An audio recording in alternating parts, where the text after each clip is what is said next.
আবার আমি একটু জাস্ট মনে করিয়ে দেওয়ার জন্য যদি বলি যে যখনই সরকার সম্পর্কে অভিযোগ করি, আমাদের খুবই পরিচিত অভিযোগ এবং বেশিরভাগই সত্য অভিযোগ, সেই অভিযোগগুলি সত্য আমরা জানি। মালিকদের বিরুদ্ধে সাংবাদিকদের যে অভিযোগ সেগুলি কি তাও আমরা জানি।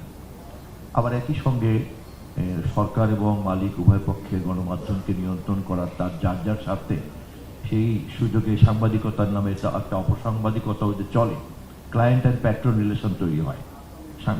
সরকার যখন প্যাট্রন হয় তখন তার এজেন্ডার জন্য সাংবাদিকদের মধ্যে ক্লায়েন্ট খুঁজে পাওয়া খুব কঠিন কিছু হয় না, অথবা মালিক যখন প্যাট্রন হয় তার ন্যারো এজেন্ডার জন্য, তখন সাংবাদিকদের মধ্যে কিন্তু ক্লায়েন্ট খুঁজে পাওয়া কোনো সমস্যা হয় না, যেটাই বলেছেন গণমাধ্যম কমিশনের চেয়ারম্যান।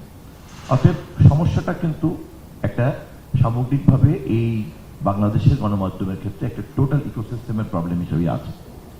এবং যেহেতু এটা অনেকগুলি স্টেক হোল্ডার, এখানে প্রথমে এদের কনসেনসাস দরকার একটা লক্ষ্যের ব্যাপারে, অবজেক্টিভসের ব্যাপারে, এবং সেটা আমি মনে হয় যে কম বেশি ইতিমধ্যে অর্জন করা হয়েছে। এবং অতীতের যেহেতু আমরা একটা নির্বাচিত সরকার, আমরা অবশ্যই রাষ্ট্রের দায়িত্ব, পরিচালনার দায়িত্ব জনগণের কাছ থেকে ম্যান্ডেট হিসেবে পেয়েছি, এবং আমরা কিভাবে পরিচালনা করব তা আমরা ইতিমধ্যেই প্রতিশ্রুতি দিয়েছি, এবং আমরা আমাদের প্রতিশ্রুতি অনুযায়ী পথ চলছি। সে কারণে গণমাধ্যম কমিশনের চেয়ারম্যানও অন্তত এখনকার অভিজ্ঞতা পর্যন্ত উনি প্রশংসা করলেন। এর আগে সম্ভবত মালিক সমিতি প্রধানমন্ত্রীর কাছে প্রশংসা করে এসেছেন, সম্পাদকরা প্রশংসা করে এসেছেন। অতএব পরবর্তী প্রশংসা দরকার নেই, কিন্তু ইতিমধ্যেই যে প্রশংসা পেয়েছি এটা কিন্তু রেকর্ড থাকা দরকার, বাংলাদেশের সম্ভবত এই প্রথম। এবং আমরা আপনাদের প্রশংসাকে নিশ্চয়ই ধরে রাখার চেষ্টা করবো, যেটা উপদেষ্টা মহোদয় বলছেন, কেন আমি এই প্রশংসা হারিয়ে ফেলবো, এটাকে তো ধরে রেখেই চলার চেষ্টা করব। এবং ভবিষ্যতের লক্ষ্য অর্জন করার ক্ষেত্রে তো এই প্রশংসাগুলি আরো বেশি আমাকে তো ভ্যালু অ্যাড করবে ইনিশিয়েট করার ক্ষেত্রে।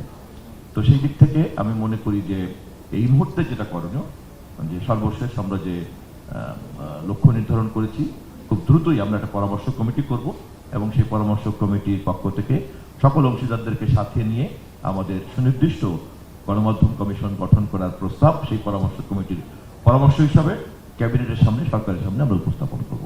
এবং এ ব্যাপারে সকলকে ঐক্যবদ্ধ থাকাটাই হচ্ছে কাজ, এবং সেখানে একটা ইথিক্যাল রোল যাতে কনসেনসাস ভিত্তিতে পালন করতে পারি, এটাই আমাদের এই মুহূর্তের কাজ হওয়া উচিত। ধন্যবাদ। আমি দুঃখিত, আমাকে আবারও আগের কথাই বলতে হচ্ছে। এবং গণমাধ্যম সংস্কার কমিশনের চেয়ারম্যান, সাবেক চেয়ারম্যান সাহেব নিজেও কিন্তু বলেছেন যে মালিকানা দেয়ার ক্ষেত্রে কি কি জিনিস করা উচিত, ওই প্রস্তাবগুলি আমরা আমাদের ভবিষ্যৎ করণীয় ক্ষেত্রে আমরা এটাকে ইতিবাচকভাবে গ্রহণ করে করে পরবর্তী করণীয় নির্ধারণ করব।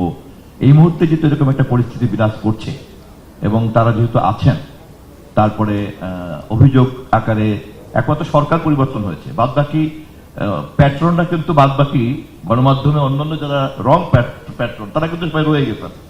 সেই জন্য আমি মন্তব্য